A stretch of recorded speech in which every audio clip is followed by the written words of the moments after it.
Nagaan nagaarra caalu nagaan waaqayyo kan abbaa kan ilmaa kan hafuura qulqulluu sadan waaqayyo tokko bakka jirtan hundumaatti isiniif haa ta'u. Saba waaqayyoo akkam jirtu nagaa keessanii galanni waaqayyo gooftaaf haa ta'u. Isinis ta'ee tajaajila koo baay'ee yaadeera galanni gooftaaf haa ta'u. Egaa waaqayyoon komatamuu waan hundumaaf iyyuu hin galateeffama. Dhugaadhaa addan hullaniis ta'ee waldaa lafaas tajaajilee ji'a tokko akkas ol ta'eera. Haa ta'u malee harki waaqayyoon ni guddaan yeroo callisuu waaqayyo yoo ta'u iyyuu waaqayyo haala keessatti kan hin callifnee fi haala kam keessatti iyyuu kan nama hin dhiifne waaqayyo bara baraan haa eebbifamu.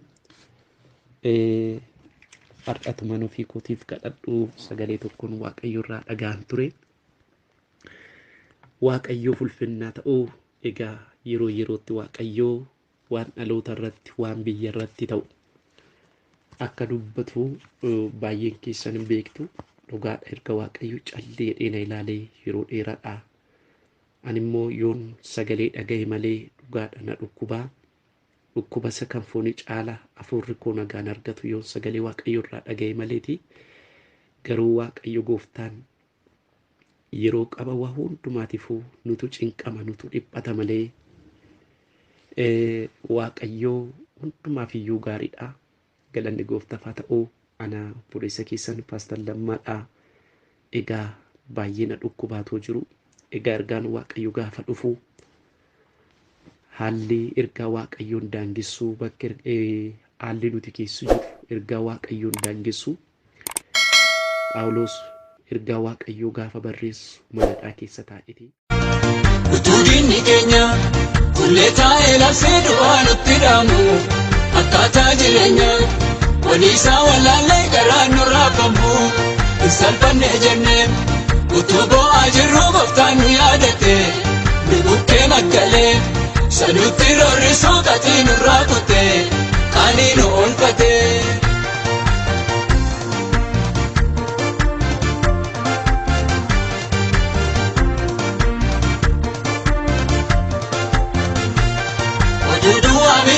Yesu waaqayyo ijaan argineerra akka diinaa miti kakkuutu argamnu kanaaf darbineerra iddoo nama miti seenaa geeddaruu gooftaatu danda'a bakka masaagaa oduu du'aa miti Yesu waaqayyo ijaan argineerra akka diinaa miti kakkuutu argamnu kanaaf darbineerra iddoo nama miti seenaa geeddaruu gooftaatu danda'a bakka masaagaa.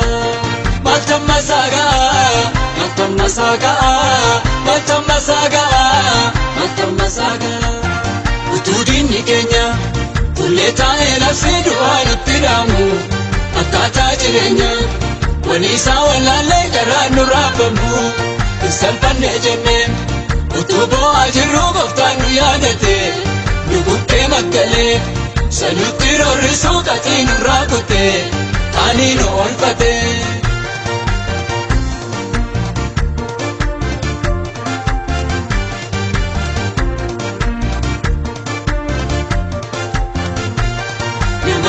Wajjin warii galtee qabu hin nyaatu bineensi dadhabaatoo ta'ee galaanitti nyaannee bartuu Pheexroosi eenyu kan akkasaa guyyaa muddamaatti dafee kan argamu inni eebbifamu.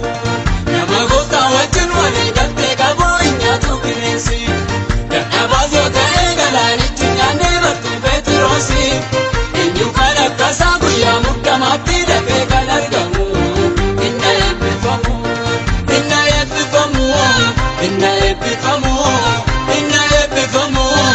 Inna eebbifamu utuu diinni keenya kullee taa'ee labsee du'aa nutti dhaamu akkaataa jireenya waliisaa wallaallee garaa nurraa bambu hin salphanne jennee utuu boo'aa jirru gooftaan nu yaadate nu bukkee maggalee sanutti roorrisuu qatii nurraa kutee qaanii nu oolfatee.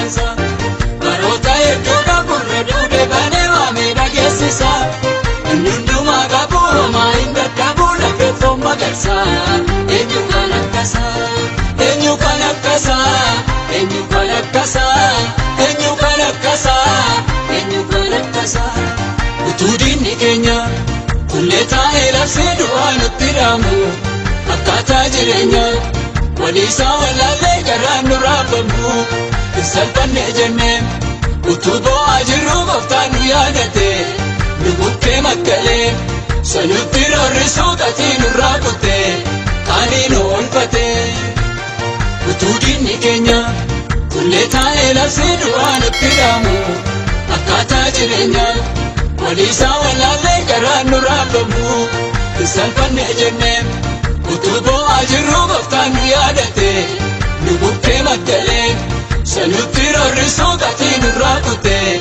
kaanii nu oolfate.